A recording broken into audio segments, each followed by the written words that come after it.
நான் வந்துட்டானுங்க Fortuner காரனுங்க, UP காரனுங்க. சாதிச்சுட்டடா, வந்துட்டேன். என்னால் இதுக்கு மேலே ரைட் பண்ண முடியுமா எனக்கு தெரியல, அதனால் நான் வந்து கிளம்புறேன் அப்படின்னு சொல்லிட்டு கிளம்பிட்டாரு. நான் வந்து இவ்வளோ கண்ட்ரிஸ் ட்ராவல் பண்ணியிருக்கேன், எவ்வளோ இடத்துல ஏர்பிஎன்பிஸ் புக் பண்ணியிருக்கேன். அதர்ஸ் கிட்ட எப்படி பேசணுன்றதே ஒன்று தெரியல. நார்த் இந்தியாவில் மல்லு கட்ட முடியலங்க சுத்தமாக. லாஸ்ட் ஆகிட்டேன், தயா காணாமல் போயிட்டான்.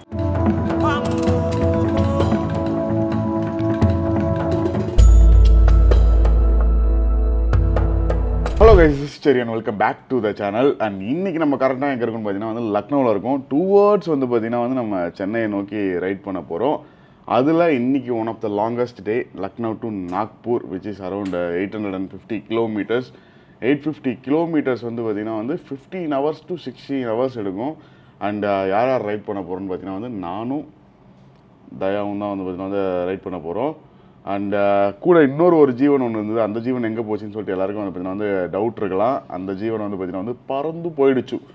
எங்கே போச்சுன்னு பார்த்தீங்கன்னா வந்து பெருந்துறைக்கு பறந்து போயிடுச்சு. என்ன ஆச்சுன்னா வந்து பார்த்தி ப்ரோவுக்கு அல்சர் வந்து பார்த்திங்கன்னா வந்து ஃபார்ம் ஆயிடுச்சு. ஸோ அல்சர் ஃபார்ம் ஆனதுனால என்னால் இதுக்கு மேலே ரைட் பண்ண முடியுமா எனக்கு தெரியல, அதனால் நான் வந்து கிளம்புறேன் அப்படின்னு சொல்லிட்டு கிளம்பிட்டாரு. ஸோ பார்த்தி ப்ரோவோட வண்டியை NS 400 தயா தான் வந்து பார்த்திங்கன்னா வந்து ஓட்டிகிட்டு வர போகிறான். சேஃபாக ஓட்டிகிட்டு வந்துரு. ஏன்னா வந்து இன்றைக்கி வந்து பார்த்திங்கன்னா வந்து one of the longest day. இன்றைக்கி நான் ஆல்ரெடி இதுக்கு முன்னாடி வந்து பார்த்திங்கன்னா வந்து ஒரு 2 வாட்டி வந்து லக்னோ டு ஹைதராபாத் வந்து பார்த்திங்கன்னா வந்து நான் ஸ்டாப்பாக ஓட்டியிருக்கேன். ஒரு வாட்டி வந்து அட்வென்ச்சர் 390, அதுக்கப்புறமா வந்து பார்த்திங்கன்னா ஒரு வாட்டி வந்து FZ 250. ஸோ இது 2 வாட்டி வந்து பார்த்திங்கன்னா நான் ஓட்டியிருக்கேன். ஸோ எனக்கு ரோடு வந்து பார்த்திங்கன்னா வந்து எப்படி இருக்கும், எது வரைக்கும் நல்லாயிருக்கும், எது வரைக்கும் நல்லா இருக்காது எல்லாமே தெரியும். பட் அது எல்லாமே ஓட்டி ஒரு 3 வருஷம் கிட்ட ஆயிடுச்சு. ஹோப்ஃபுல்லி வந்து இப்போ ரோட்ஸ்லாம் வந்து கொஞ்சம் நல்லா டெவலப் ஆகிருக்குன்னு நம்புகிறேன். இல்லைனா அதே மாதிரி தான் இருக்கான்னு சொல்லிட்டு எனக்கு தெரியல. ஸோ பார்க்கலாம் அது எப்படி இருக்க போகுதுன்னு சொல்லிட்டு. பட் நாக்பூரில் என்ன ஒரு பிரச்சனையாக இருக்க போதுன்னா வந்து நம்மளுக்கு ஹோட்டல் ஸ்டேஸ் வந்து பார்த்திங்கன்னா வந்து அவ்வளோ நல்லாலாம் வந்து பார்த்திங்கன்னா வந்து கிடைக்காது. ஈவன் லக்னோவிலே வந்து பார்த்திங்கன்னா வந்து அதே பிரச்சனை தான். அண்டு ஃபுல் அண்ட் ஃபுல்லாக வந்து பார்த்திங்கன்னா வந்து ஹாரன் கைஸ், ஃபுல் அண்ட் ஃபுல்லாக ஹாரன் அடித்து வந்து பார்த்திங்கன்னா வந்து நாய்ஸ் பொல்யூஷன் அவ்வளோ இருக்குது இந்த ஊரில். சாமி, உத்தரப்பிரதேசில் இருக்கீங்க? உத்தரப்பிரதேசில் இருக்கும். ஒய்யால் லண்டனில் இருக்கிற வயர் நினைக்கக்கூடாது. இல்லைடா, அதுக்குன்னு நம்ம ஊர்லலாம் வந்து அந்தளவுக்கு ஹாரன் அடிக்க மாட்டாங்க. அந்தளவுக்கு ஒரு நாய்ஸ் பொல்யூஷன் க்ரியேட் ஆகாது. போகிற வழியில் பேசுவோம் மற்ற எல்லாத்தையுமே. ஸோ காலையில் 3 மணிக்கெலாம் எழுந்துச்சி ரெடி ஆகிட்டோம். இப்போ மணி வந்து ஒரு 3:45 ஆகுது. இப்போ வண்டியில் எல்லாத்தையும் பேக் பண்ணிட்டு கிளம்புறதுக்கு எப்படி ஒரு 4-4:15 ஆயிரும்னு நினைக்கிறேன். So without wasting any time let's start today's right. Okay மக்களே, தாரா வந்து வார்ம் அப் பண்ணிட்டேன். முடிஞ்ச அளவுக்கு வந்து பார்த்தீங்கன்னா வந்து நானே கழுவி இருக்கேன் தாராவை. இங்கே இருக்கக்கூடிய லோக்கல் BMW சொதப்புன்னு சொதப்பிட்டாங்க. எல்லாத்தையும் போகிறவல்ல நான் சொல்கிறேன். வேலை காமெடி பண்ணிக்கிட்டு இருக்காங்க. கோப்ரோ ஹெல்மெட்டில் மாட்டி வச்சுருக்கேன். கோப்ரோவை காணாம தேடிக்கிட்டு இருக்கான் மக்களே. இவன் அரை தூக்கத்தில் போயிட்ட. யூட்டன் போடணும். இதோ இங்கே தான்.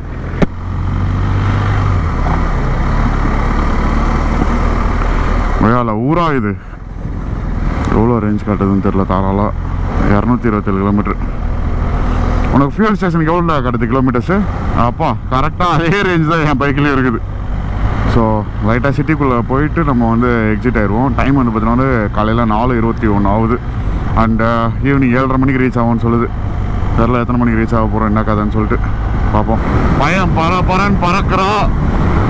சூப்பரு. அண்டு நேற்று வந்து பார்த்திங்கன்னா வந்து இங்கே லோக்கலில் BMW ஷோரூம் போயிருந்தோம். ஆக்சுவலாக லக்னோவுக்கு வந்த ரீசனே என்னென்னா வந்து என்னுடைய ஃப்ரெண்டு சஸ்பென்ஷனை ஆயில் சீலை வந்து பார்த்தீங்கன்னா 4 கால் சீல் மாற்றணும். அதே மாதிரி பார்த்தி ப்ரோவோட வண்டியை வந்து சர்வீஸ் பண்ணணும் அப்படின்ற ஒரு நோக்கத்தோடு தான் நேற்று போய் பார்த்தி ப்ரோவும் அவங்க சர்வீஸ் பண்ணுறதுக்கு கேட்குறாரு. அதெல்லாம் முடியாது, ஸ்லாட் புக் பண்ணணும், அப்பாயின்மெண்ட் புக் பண்ணணும், அதெல்லாம் வந்து பண்ண மாட்டோம் அப்படின்னு சொல்லிட்டு அங்கே ஒரு பக்கம். ஆனால் வந்து எப்படியோ வந்து பேசி ஏதோ பண்ணிட்டாரு போல இருக்குது, பண்ணுறேன்ட்டாங்க. அப்புறம் நேற்று நைட்டு நாங்கள் போய் டயர்லாம் போய் மாற்றிட்டு வந்துட்டோம். ரியல் டயர்லாம் போய் மாற்றிட்டு வந்துட்டோம். பார்த்தி ப்ரோ கிளம்புனதுக்கப்புறமா போய் வண்டியை வாங்கிட்டு நான் நேற்று தாராவை எடுத்துக்கிட்டு BMW ஷோரூம் போகிறேன். ஃபஸ்ட்டு சிட்டிக்குள்ளே ஒரு ஷோரூம் காமிச்சிது. ஒரு அரை மணி நேரம் வந்து ரைட் பண்ணிட்டு போயிட்டு கேட்குறேன், இங்கே இல்லை, நீங்கள் அந்த இடத்துக்கு இன்னொரு லொக்கேஷன் ஒன்று கொடுத்தாங்க. அது வந்து நம்ம தங்கியிருக்க ஹோட்டல்லேருந்து ஒரு 1 கிலோமீட்டர் டிஸ்டன்ஸில் தான் இருக்காது. அங்கே போனால் எங்ககிட்ட 4 கால் சீல் வந்து ஸ்டாக் இல்லை அப்படின்ட்டாங்க. சரிடா, 4 கால் சீல் ஸ்டாக் இல்லை, ஓகே, வண்டியை கொஞ்சம் வாட்டர் வாஷ் வச்சு பண்ணி கொடுங்க அப்படின்னு சொல்லிட்டு கேட்டேன். வாட்டர் வாஷ் பண்ணுற ஆள் லீவு. என்னடா நான் அதான் நினச்சிக்கிட்டேன் பண்ணக்கூடாது. ஆக்சுவலாக காலியாக இருக்குது, எல்லா ரேம்பும் காலியாக இருக்காங்க BMWவில். வெறும் வந்து பார்த்தீங்கன்னா வந்து பைக் டெலிவரி மட்டும் தான் பண்ணுவாங்க போல இருக்குது. சர்வீஸ்லாம் வந்து கேவலமான ஒரு சர்வீஸ் போல இருக்குது இங்கே லக்னோவில் இருக்கக்கூடிய BMWவில். நான் அதான் சொன்னேன், உலகத்தில் நான் வந்து பிரேசிலில் மானோஸ்னு ஒரு இன்டீரியரான ஒரு இடத்துக்கு கூட போயிருக்கேன். ஆனால் அங்கே கூட வந்து பார்ட்ஸ் இல்லைன்னு சொன்னதே கிடையாது. எல்லா பார்ட்ஸுமே வச்சுருந்தாங்க அங்கே கூட. இந்தியாவில் ஒரு மேஜரான ஒரு ஸ்டேட்டு, அதில் மேஜரான ஒரு சிட்டி லக்னோ அப்படின்றது. அண்ட் இங்கே வந்து உங்ககிட்ட பார்ட்ஸ் இல்லை அப்படின்ற, சரி ஓகே அது கூட பரவாயில்ல, ஆனால் வாட்டர் வாஷ் கூட பண்ணி தர மாட்டேற பேர் ரொம்ப கொடுமை அப்படின்னு சொல்லிட்டு வந்துட்டேன் நான் கிளம்பி அங்கேருந்து. செம காண்டாயிடுச்சு எனக்கு. அப்புறமா நானே வந்து பார்த்தீங்கன்னா ஓல்ஸ் போட்டு நானே உட்காந்து தாரா ஃபுல்லாக வந்து முடிஞ்ச அளவுக்கு என்னால் எவ்வளோ கழுவ முடியுமோ முடிஞ்ச அளவுக்கு கழுவுனேன். நான் வந்துட்டானுங்க ஃபார்ச்சுனர் காரனுங்க, யூபி காரனுங்க. குஜராத்தா ஹார்ன் அடிக்கிறது என்ன? தப்பு பண்ணிட்டியா சிங்காரம், தப்பு பண்ணிட்டே.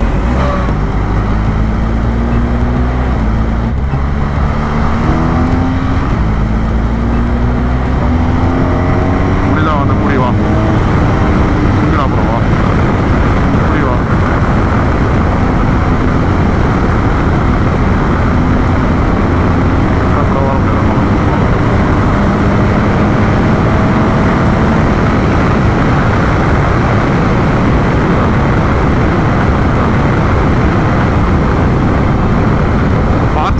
எல்லாருக்கும் பெரிய மயிரும் தான் நான் ஆரன் அடிக்கிறது என்ன கொய்யால மோசமா வெறுப்பேற்றுறதுக்குன்னு வந்து இந்த ஸ்டேட்டுக்குள்ள வந்ததே வந்து பார்த்தீங்கன்னா வந்து எப்போ எவ்வளோ வந்து பார்த்தீங்கன்னா வந்து மென்டல் ப்ரெஷர் ஆகுது நம்ம மனுஷனுக்கு. அவ்வளோ ஒரு மென்டல் ப்ரெஷர் ஆகுது இந்த ஸ்டேட்டுக்குள்ள. ஏன்டா இப்படி சாவடிக்கிறீங்க மனுஷங்களா அப்படின்ற மாதிரி.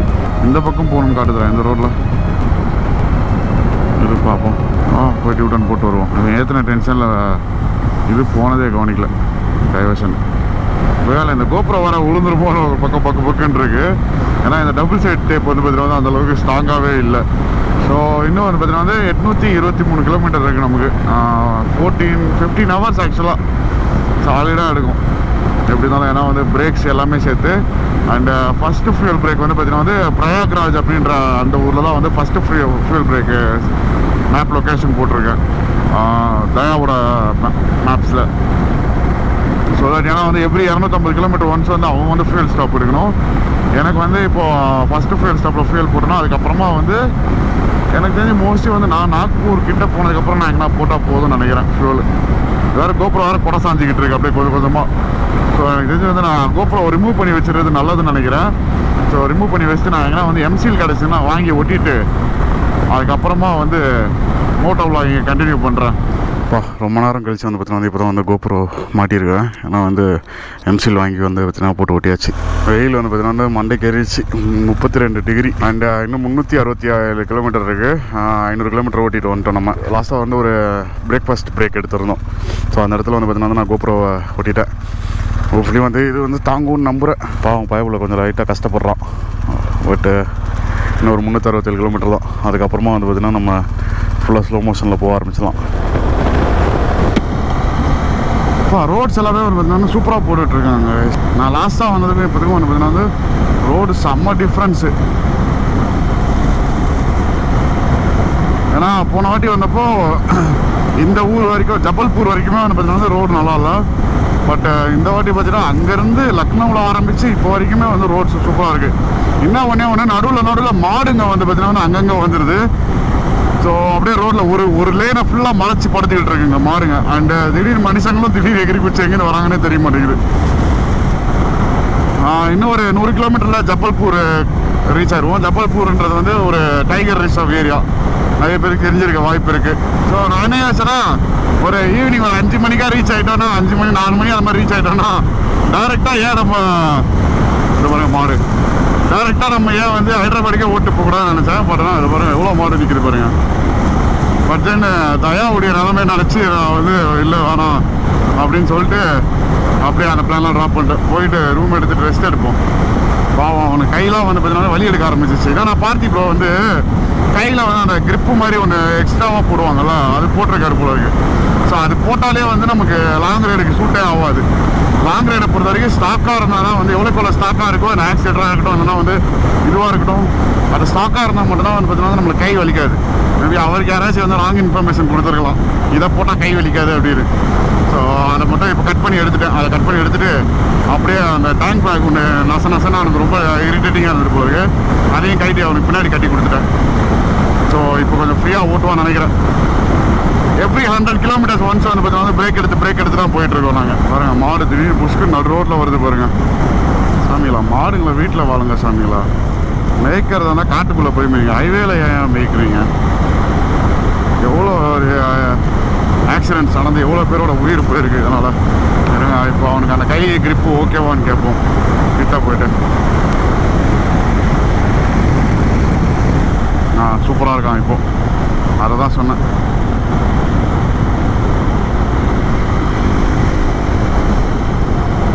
ஜபல்பூர் 102 கிலோமீட்டர்ஸ் பரவாயில்ல. ஆனால் 500 கிலோமீட்டர் பாருங்க அவன் எனக்கு இப்போலாம் ஓட்டு வரான்னா. அப்போ யோசிச்சு பாருங்க, இதான் ஃபஸ்ட்டு டைம் அவன் வந்து ரைட் பண்ணுறது. உண்மையாக வந்து ப்ரௌடாக இருக்குது. சென்னை ரீச் ஆகிறதுக்குள்ளே உன்னைய ஒரு நான் பைக்கராக மாற்றிடுறேன்டா, கவலைப்படாத. அதான் வந்து ஜபல்பூர் அண்ட் ரைட் சைடில் வந்து எனக்கு தெரிஞ்சு கொஞ்சம் கிலோமீட்டர்ஸ் போனால் டைகர் ரிசர்வ் ஸ்டார்ட் ஆயிரும்னு நினைக்கிறேன். இங்கேருந்து வந்து 230 கிலோமீட்டர்ஸ் ஒரே ஸ்டேட் ரோடு அண்ட் நாக்பூருக்கு 256 கிலோமீட்டர்ஸ் இருக்குது. ஸோ நம்ம பையனுக்கு வந்து தண்ணி தாக எடுக்க ஆரம்பிச்சிச்சு போல இருக்குது. பேக்கு பிரேக் எடுக்கலாம்னா அப்படின்றா. இன்னொரு 10 நிமிஷம் தான் அது வந்துடா அப்படின்னு சொல்லிட்டு கூப்பிட்டு போயிட்டுருக்கேன். அப்படியே ஆனால் அப்படியே இன்னொரு 6 கிலோமீட்டர்ஸ் போய்ட்டுன்னு வச்சுக்கோங்களேன், ரவுண்டாக 250 கிலோமீட்டர்ஸ் வந்துடும். அண்ட் இப்போ நம்ம இருக்கிறது பார்த்திங்கன்னா வந்து மத்திய பிரதேஷ் நாக்பூருடைய பார்டர் இருக்குது பார்த்திங்களா, அது வந்து பார்த்திங்கன்னா வந்து மகாராஷ்டிரா. ஸோ காலையில் நம்ம கிளம்பும்போது உத்தரப்பிரதேஷில் இருந்தோம், அப்புறம் இப்போ ஃபுல்லாக மத்திய பிரதேஷில் ரைட் பண்ணிவிட்டு அண்ட் மகாராஷ்டிராக்குள்ளே என்ட்ராக போகிறோம். மகாராஷ்டிராவிலேருந்து நாளைக்கு நம்ம ஹைதராபாத் போகும்போது தெலங்கானா என்ட்ராகும். நல்ல கடையாக வரும்னு பார்க்குறேன். என்ன நல்ல கடையாக வரல, எனக்கு நிப்பாட்டுறதுக்கு மனசே இல்லை. பட் இருந்தாலும் வந்து தயாவுடைய நிலைமையை கருத்தில் கொண்டு நிறுத்தப் போகிறேன். ஓகே, இன்னும் வந்து வெறும் 239 கிலோமீட்டர் தான் இருக்குது. சாதிச்சுட்டடா, வந்துட்டேன். நான் நீ தாங்க மாட்டேன்னு நினச்சேன், வந்துட்டேன். லைசன்ஸ் இருக்காண்ணா? வண்டி ஓட்ட தெரியாதுன்னு சொன்னாங்களா? இதுக்கப்புறம் யார் சொல்லுவா உனக்கு வண்டி ஓட்ட தெரியாதுன்னு? ரொம்ப ப்ரெஷர் போடாத கையில், இதை இப்படி வச்சுக்கோ, லூஸாக விட்ரு, பாடியை லூஸாக வச்சுக்கோ. அதே மாதிரி இந்த கை நீ பிடிச்சிட்டே தான் இருக்கணும்னு அவசியமே இல்லை, புரியுதா? ஏன்னா நீ க்ரூஸ் பண்ணும்போது இந்த கை எடுத்துகிட்டு நீ அப்படியே ஃப்ரீயாக ஜாலியாக நார்மலாக என்ஜாய் பண்ணி ஓட்டு, ஸ்ட்ரெஸ் பண்ணிக்காத. முக்கால்வாசி கனவு தானதுக்கப்புறம் உட்காந்து ரெக்கமெண்டேஷன்ஸ் கொடுத்துருக்கேன். Okay guys, break time is over. ஏன்னா அவனுக்கு கை ரொம்ப வலிக்குது அப்படின்ற மாதிரி சொன்னான். அதான் சொன்னேன், ரொம்ப வந்து ஸ்ட்ரைட்டாக பிடிச்சிக்காத. நான் ரொம்ப நேரமாக பார்த்துட்ருக்கேன், காலை கூட ரிலாக்ஸ் பண்ண மாட்டேங்கிறான். காலை வந்து அப்பப்போ இப்படி தொங்க விட்டு ரிலாக்ஸ் பண்ணணும். நம்ம அப்படியே வந்து ஃப்ரீயாக அப்படியே வண்டியை இணைஞ்சிடணும், நம்ம அப்படியே இணைஞ்சிடணும். அப்போ தான் வந்து பார்த்தீங்கன்னா வந்து பாடி பெயின்ஸ் அவ்வளோவா வராது. இன்னொன்று அந்த வண்டியில் வந்து கொஞ்சம் ஹேண்டில் பார் ரைசர்ஸ் போட்டால் இன்னும் கொஞ்சம் கம்ஃபர்ட்டாக இருக்கும். பேசாமல் போட்டுருவோம் ஒரு ஹேண்டில் பார் ரைசர்ஸ் நாக்பூரில் எதனா கடை இருந்ததுன்னா. ஓகே, 5:32 ரீச் ஆகும்னு சொல்லுது. 7:30 மணிக்கு ரீச் ஆகும்னு சொல்லிச்சு. 2 மணி நேரம் பிரேக் பண்ணிட்டோம் நம்ம. ஸோ 15 மணி நேரம் காமிச்சிது, 13 மணி நேரம். அந்த எனக்கு தெரிஞ்சு வந்து ஒரு 12:30 மணி நேரத்தில் தான் வந்து ரீச் ஆயிடுவோம். 12 மணி நேரத்தில் ரீச் ஆயிடுவோம். Not a bad timing. என்னன்னா ரோட்ஸ் நல்லா இருக்குது, அதுதான் வந்து பார்த்தீங்கன்னா ஒரு பெரிய ப்ளஸ் பாயிண்ட்டு. மைனஸ் பாயிண்ட்னா இந்த மாடு அதெல்லாம் தான். அழகாக தலைவர் கிராஷ் பார் போட்டு வச்சிருக்காரு. கிராஷ் பாரில் அப்படியே ஒரு 2 காலத்துக்கு வச்சா அப்படியே ஜம்முன்னு ராஜா பகவத் மாதிரி உட்காந்துட்டு போகலாம். இன்னொன்று என்னென்னா, நம்ம க்ளவுஸை வந்து இப்போ நான் ஆக்சிலேட்டர் கொடுக்குறேன்னா அவ்வளோதான். என் கை வந்து பார்த்தீங்கன்னா ஃபுல்லாக கிடையாது. ஃபுல் ப்ரெஷர் வந்து நான் வந்து ஆக்சிலேட்டர் கொடுக்கவே மாட்டேன். காலையிலேருந்து நானுமே வந்து பார்த்தீங்கன்னா க்ரூஸ் கண்ட்ரோல்லாம் அவ்வளோ போடவே இல்லை. ஏன்னா இந்த ரோட்டில் எங்கேருந்து நம்ம க்ரூஸ் கண்ட்ரோல் போடுறது. அது மட்டும் இல்லாமல் நான் ஃபாரஸ்ட் ரைட் சைடில் வருதுன்னு சொன்னால ஜபல்பூர் கிட்ட. ஆக்சுவலாக ஜபல்பூர் இல்லை, ஜபல்பூர் தாண்டோடனே சியோனி அப்படின்னு சொல்லிட்டு ஒரு ஊர் ஒன்று இருக்குது. அந்த ஊர் தாண்டணும், இன்னும் ஒரு 100 கிலோமீட்டர்ஸ். அது தாண்டதுக்கப்புறம் தான் வந்து 2 சைடுமே வந்து பார்த்தீங்கன்னா ஃபாரஸ்ட் ஏரியா. கிட்டத்தட்ட நாக்பூர் பக்கத்துலன்னு வச்சுக்கோங்களேன். நான் கூட ஜபல்பூர் பக்கத்தில் தான் இருக்குது போல இருக்குன்னு நினச்சேன். அந்த ஃபாரஸ்ட்டு இந்த சியோனின்னு போட்டிருக்கு பாருங்கள், 105 கிலோமீட்டர். அது தாண்டோடனே ஒரே ஒரு பிரேக், அவனுக்கு ஃபியூல் பிரேக் எடுத்துகிட்டு அதுக்கப்புறமா காலத்துக்கு எங்கே வச்சுருக்கான் பாருங்களேன். கிட்ட போய் சொல்லுவோம், காலை இன்னொரு ஸ்டெப்பு மேலே விடானு.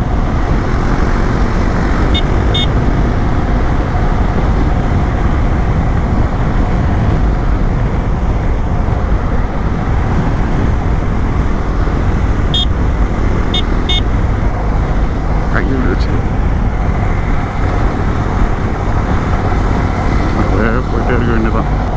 எப்போவுமே பண்ணிகிட்டு இருக்கக்கூடாது, அப்பப்போ ரிலாக்ஸ் பண்ணணுன்னு போது பண்ணணும். நான்லாம் இதை பாருங்க 2 காலத்துக்கு இப்படி வச்சுருவேன் என் வண்டியிலலாம். அழகாக 2 காலத்துக்கு வச்சுட்டு இப்படி க்ரூஸ் கண்ட்ரோலில் போட்டு இப்படி சாஞ்சிப்பேன். அழகாக அது பாட்டு போயிட்டே இருக்கும். ஆட்டோமேட்டிக் மோட் கையால். ஹேண்டில் பார் ரைசஸ் மட்டும் வாங்கி போட்டுருவாங்க வண்டிக்கு. போட்டோன்னா அவனுக்கு கொஞ்சம் கம்ஃபர்ட்டாக இருக்கும். ஒரே ஸ்டேட் ரோடு தாங்க, டைவர்ஷனே கிடையாது. லாஸ்ட் 20 கிலோமீட்டர் மட்டும் தான் சிட்டிக்குள்ளே, நாக்பூர் சிட்டிக்குள்ளே. நான் நாக்பூர் சிட்டிக்குள்ளே போக போகிறதில்ல, அவுட்டர்லேயே வந்து பார்த்தீங்கன்னா ரூம் எடுக்க போகிறேன். அப்படி இல்லைனா வந்து கொஞ்சம் ஹைதராபாடுடைய ஹைவே டச் ஆகிற இடத்துல எங்கன்னா ரூம் எடுத்தோன்னா அங்கே போய் எடுத்துகிட்டு போகிறேன். ஸோ அதுதான் வந்து பார்த்தீங்கன்னா வந்து பெஸ்ட்டாக இருக்கும் நாளைக்கு மார்னிங் வந்து கிளம்புறதுக்கு. ஹைதராபாத் ரீச் ஆனதுக்கப்புறமா அப்பா ஒரு 3 நாள் தாராவியை ரெடி பண்ணிவிட்டு அந்த ஃபோக் ஆயில்ஸ்லாம் அடிச்சுட்டு அதுக்கப்புறமா நம்ம கண்டினியூ பண்ணலாம். ஹைதராபாத்லேருந்து அப்படியே வந்து நான் என்ன யோசிச்சுட்ருக்கேன்னா, கர்நாடகா உள்ள என்ட்ராகலாம், என்ட்ராகிட்டு இந்த ஜாக் ஃபால்ஸ் அந்த சைட்லாம் போகலாம். கொஞ்சம் பார்ப்போம் என்ன கதைன்னு சொல்லிட்டு. இங்கேருந்தே வந்து கொஞ்சம் லைட்டாக காட் ரோடு மாதிரி தான் ஸ்டார்ட் ஆகிருக்கு, ஃபாரஸ்ட் ஏரியாஸ் மாதிரி. ரொம்ப நாள் ஆனதுனால எங்கேருந்து வந்து இந்த காட் ரோடு ஸ்டார்ட் ஆகுது என்ன ஏது எல்லாமே மறந்துட்டேன். இன்னும் அந்த சாகர் சைட்லேருந்து வரக்கூடிய இன்னொரு ரோடு இருக்குது நாக்பூருக்கு. அந்த ரோட்டில் இருக்கக்கூடிய காட் ரோடு தான் வந்து பார்த்தீங்கன்னா கொஞ்சம் டேஞ்சர். இங்கே தான் வந்து ஃபுல்லாக அந்த நக்சலைட்ஸ்லாம் வந்து பார்த்தீங்கன்னா இருப்பாங்க. வேறு எவ்வளோ பெரிய அடர்ந்த காடு. ஓகே கைஸ், ஆல்மோஸ்ட் வந்துட்டோம்னு நினைக்கிறேன். இங்கெல்லாம் செம்ம மழை பெஞ்சிருக்கு. தயா வந்து முன்னாடி போயிட்டான். நான் வந்து ஃபோனில் ஒரே வந்து கீபோர்டில் சண்டை போட்டுக்கிட்டே வந்து ஒரு மணி போட்டு சண்டை போட்டு வண்டி ஓட்டிகிட்டு இருக்கேன். அவ்வளோ கடுப்பேற்றி விட்டாங்க. என்னென்னா நாளைக்கு ஹைதராபாத்தில் ஆர்பிஎன்பி புக் பண்ணேன். சரி கிச்சனோடு இருக்கட்டும், கொஞ்சம் நம்ம வந்து சமைச்சு சாப்பிட்டுக்கலாம், ஒரு 2-3 நாள் இருக்கலாம்.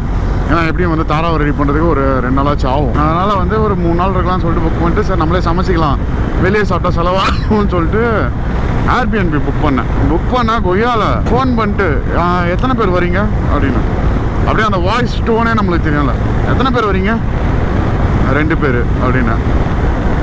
ஓகே, வேறு யாராச்சும் ஒரு கெஸ்ட்டு வருவாங்களா? என் ஃப்ரெண்ட்ஸ் இருக்காங்க, ஃப்ரெண்ட்ஸ் வருவாங்க, பார்க்குறதுக்கு வருவாங்க. ஓ அப்படியா, ஓகே. கெஸ்ட்டெல்லாம் நாட் அலவுடு அப்படின்னா. இது கெஸ்ட்டெல்லாம் நாட் அலவுடா? இது எந்த ஒரு ஏர்பிஎன்பி? நைட்டு ஸ்டே பண்ணக்கூடாதுன்னு சொன்னால் ஓகே, அதில் ஒரு நியாயம் இருக்குது, எக்ஸ்ட்ரா பர்சனுக்கு காசு பார்க்குறதுக்காகன்ட்டுன்னு. பட் கெஸ்ட்டே வரக்கூடாதுன்னா இதுதான் ஏர்பிஎன்பியா இல்லைன்னா ஹாஸ்டலா? நான் வந்து உடனே சொல்லிட்டேன் எனக்கு செட் ஆகாது, கேன்சல் பண்ணிட்டு ரீஃபண்ட் பண்ணிடுங்க அப்படின்னேன். இல்லை ரீஃபண்ட்லாம் வந்து நான் ஒரே நிமிஷம் நான் ஹோஸ்ட்கிட்ட வந்து நான் பேசிவிட்டு நான் உங்களுக்கு கன்ஃபார்ம் பண்ணுறேன் அப்படின்னா. ஓகே அப்படின்னா ஹோஸ்ட்கிட்ட போய் பேசிட்டு வந்துட்டு ஓகே கெஸ்ட்டு வரலாம் அப்படின்ட்டாங்க அப்படின்னா. அதுக்கப்புறமா வந்து சரி ஓகே அப்படின்னு சொல்லிட்டு நானும் வந்து அனுப்புங்க டீட்டெயில்ஸ் அனுப்பிச்சுடுங்க அப்படின்ட்டேன். டீட்டெயில்ஸ்லாம் வாட்ஸ்அப்பில் அனுப்புகிறாங்க. கிட்டத்தட்ட ஒரு இது எதையுமே வந்து ஏர்பிஎன்பி அவங்களுடைய பேஜில் மென்ஷனே பண்ணல. ஹவுஸ் ரூல்ஸ்ன்னு சொல்லிட்டு ஒரு ரூல்ஸ் ஒன்று இருக்கும். ஸோ அந்த ரூல்ஸ் எதையுமே வந்து பார்த்திங்கன்னா வந்து மென்ஷனே பண்ணல. இத்தனை மணிக்கு மேலே வந்து வீட்டை விட்டு வெளியே போகக்கூடாது, இத்தனை மணிக்கு மேலே வந்து உள்ளே வந்து வரத்துக்கு அலவுடு கிடையாது, அது இதுன்னு சொல்லிட்டு ஒரு பேஜ் ஃபுல்லாக ஒரு ரூல்ஸ் போட்டு அமிச்சாங்க. நான் பார்த்த உடனே கடுப்பாயிருச்சு. நான் சிம்பிளாக சொன்னேன், இல்லை எனக்கு வந்து இந்த ஏர்பிஎன்பி செட் ஆகிற மாதிரி தெரில, நானே வந்து ரொம்ப நாள் கழிச்சு ஊருக்கு திரும்ப வந்திருக்கேன், எனக்கு வந்து ஒரு பேட் எக்ஸ்பீரியன்ஸ் வேணாம், உட்காந்துக்கிட்டு வந்து ஒரு ரெஸ்ட்ரிக்டடான ஒரு பிளேஸில் என்னால் இருக்க முடியாது, அதனால் வந்து என்னுடைய புக்கிங்கை ரெஃப்யூஸ் பண்ணிடுங்க, ரீஃபண்ட் பண்ணி விட்ருங்க, நான் வேறு ஏர்பிஎன்பி பார்த்துக்கிறேன் அப்படின்ற. நக்கலாக வந்து வாட் இஸ் யுவர் இன்டென்ஷன் அப்படின்னா வந்தது கோவம் எனக்கு. என்ன what you mean what is your intention அப்படின்னு கேட்குற நீ என்னையா? என்ன என்னுடைய இன்டென்ஷனு? 4 நாளைக்கு உங்கள் வீட்டில் ரூமில் 8000 ரூபாய் கொடுத்து நான் புக் பண்ணியிருக்கேன். நான் வந்து ஹாஸ்டல்லையா தங்குறேன் நான்? இல்லைனா வந்து எதனா வந்து நீ எதனா டீனேஜர் பையனை வந்து ட்ரீட் பண்ணுறியா? நான் ஒரு அடல்ட்டு, நீ ஒரு அடல்ட்டு. ஒரு அடல்ட்ஸ் கிட்ட எப்படி பேசணுன்றதே உனக்கு தெரியல. ஏதோ டீனேஜ் பையன்கிட்ட பேசுகிற மாதிரி வந்து நீ என்கிட்ட பேசிக்கிட்டு இருக்க.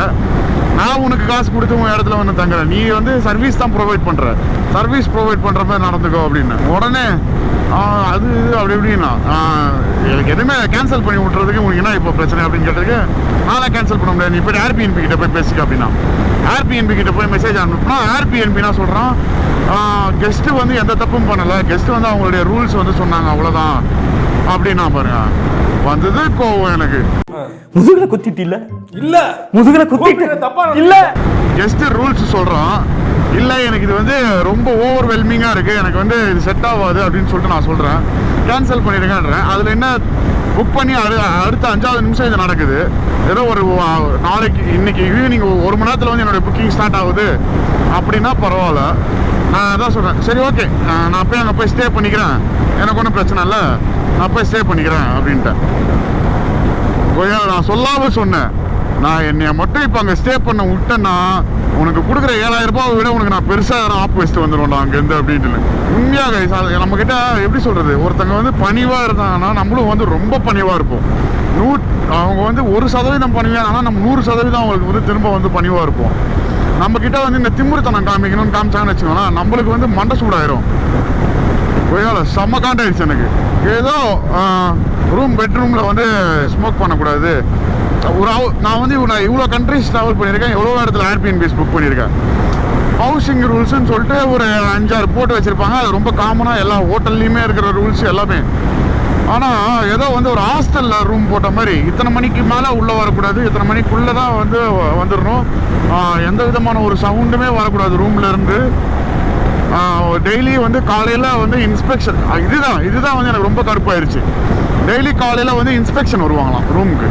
ஏன்னா நீ என்ன ஹாஸ்டலாடா நடத்துகிற? அதுக்கப்புறமா இப்போ ஆர்பிஎன்பி சைட்லேருந்து நாங்கள் கெஸ்ட்டுக்கிட்ட சொன்னோம் நீங்கள் தங்கிக்கிறீங்கன்னு சொன்னீங்கன்னு அப்படின்னா, ஓகே தேங்க்யூ அப்படின்னு. அவங்க வந்து உங்களுக்கு ஃபுல் ரீஃபண்ட் பண்ணிடுறேன்றாங்க அப்படின்னு. இல்லைங்க எனக்கு ரீஃபண்டே வேணாம், நான் தங்க போகிறாங்க, எனக்கு ரொம்ப பிடிச்சிருக்கு அந்த ரூமு அப்படின்னு. ஆர் யூ ஷோர் அப்படின்ச்சு. ஷோர் அப்படின்னு. இல்லை கெஸ்ட்டு வந்து இன்சிஸ்ட் பண்ணுறாங்க ரீஃபண்ட் பண்ணுறதுக்கு அப்படின்னு. இப்போ வந்து நீ ஒரு ரீஃபண்ட் பண்ணுறதுக்கு ரீஃபண்ட் பண்ணு ஃபுல் அமௌண்ட்டையும். கொய்யால அதை தான் பேசிக்கிட்டே இருந்தேன். இன்னொரு பக்கம் பார்த்தா தயா வந்து பார்த்தீங்கன்னா வந்து முன்னாடி போயிட்டுருக்கான் போல இருக்கு எங்கேயோ. அண்டு செம்மையாக மழை பெஞ்சிக்கிட்டு இருக்குது. ஏர்பிஎன்பி ஹோஸ்ட் பண்ணுறதுக்கு எதுக்கு இவ்வளோ பில்டப்பு? நல்லா செம்ம மழை பெய்ய போகுது கைஸ். இன்னும் 99 கிலோமீட்டர் இருக்குது நமக்கு.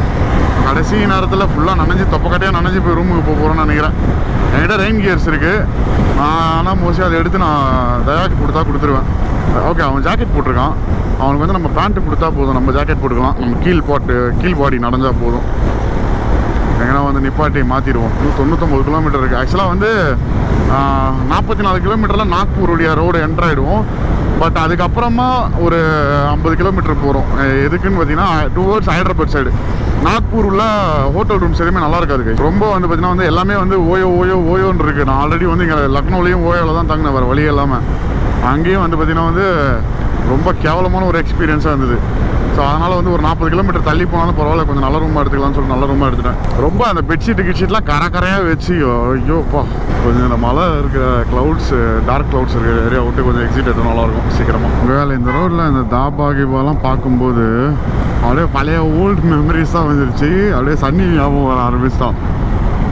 சார் மிஸ் பண்ணுறேன் அவனை ரொம்ப. யூஎஸில் இருக்கான் இப்போது. மோஸ்ட் ப்ராபப்ளி வந்து ரைடை அவனும் வந்து சீக்கிரமாக கம்ப்ளீட் பண்ணிடுவான். ஏன் 2 பேரும் சேர்ந்து ஒன்றா பண்ணலன்னா, உங்களுக்கு ஆல்ரெடி தெரியும் சன்னி ஆல்ரெடி நிறைய பிரச்சனைகளை மாட்டிட்டு முடிச்சிட்டு இருந்தான். அண்டு என்னால் வந்து பார்த்திங்கன்னா வந்து தாராவை ரொம்ப நாளைக்கு அங்கே வைக்கவும் முடியல. ஸோ சன்னியோடைய பிரச்சனைகளுக்கு சன்னியை வந்து எக்ஸம்ஷன் கொடுத்துட்டாங்க. ஸோ ஓகே நீ வந்து இன்னும் கொஞ்ச நாள் கூட அங்கே வச்சுக்கலாம் அப்படின்னு சொல்லிட்டு. பட் எனக்கு வந்து பார்த்திங்கன்னா அந்த மாதிரி ஒரு எக்ஸம்ஷன் கிடைக்கல. ஸோ நான் வந்து இந்தியாவுக்கு எடுத்துகிட்டு வர வேண்டிய ஒரு கட்டாயம். இல்லைனா வந்து 2 பேரும் ஒன்றா சேர்ந்து தான் பண்ணியிருப்போம். இப்போ கூட அதான் இப்போ ஒரு 1 hour முன்னாடி கூட மெசேஜ் அனுப்பிச்சேன், ஹைதராபாத் வந்துட்டேன், சரி ஹைதராபாத் வந்துடுவேன் நாளைக்கு, எனக்கு கொஞ்சம் அந்த பிஎம்டபிள்யூவில் 4 கால்சியில் எடுத்து வைக்க சொல்கிறா அப்படின்ட்டு. கைண்ட் ஆஃப் மனசுக்கு கொஞ்சம் கஷ்டமாக இருக்குது 2 பேரும் ஒன்றா சேர்ந்து முடிக்கலையே அப்படின்னு சொல்லிட்டு.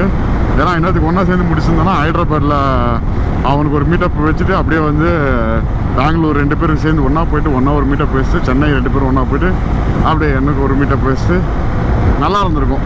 But waiting for him to finish the right successfully.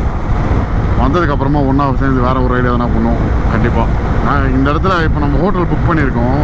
அந்த லொக்கேஷன்லேருந்து கொஞ்சம் ஒரு 10 கிலோமீட்டர் 20 கிலோமீட்டர் தள்ளி போனால் ஒரு தாத்தா ஒருத்தர் இருக்கார் அங்கே. ஸோ அவங்க வந்து ஃபேமிலியாக தெலுங்கானாலேருந்து வந்து அங்கே செட்டில் இருக்காங்க. அவங்க வந்து ஒரு கடை மாதிரி, ஒரு ரெஸ்டாரண்ட் மாதிரின்னு வச்சுக்கோங்களேன். சாப்பாடெலாம் காலி ஆயிடுச்சு. பட் எங்களுக்காகவே வந்து பார்த்திங்கன்னா பருப்புலாம் சமைச்சு சாதம்லாம் வச்சு தனியாக பண்ணி கொடுத்தாங்க. It was really great. அவங்க ஓல்டு மெமரிஸ். நைட் அப்படியே வந்து அந்த ஹைவேல படுத்து தூங்கினதாக இருக்கட்டும். ஒரு வாட்டி ஒரு 1 hour தூங்கினோம்.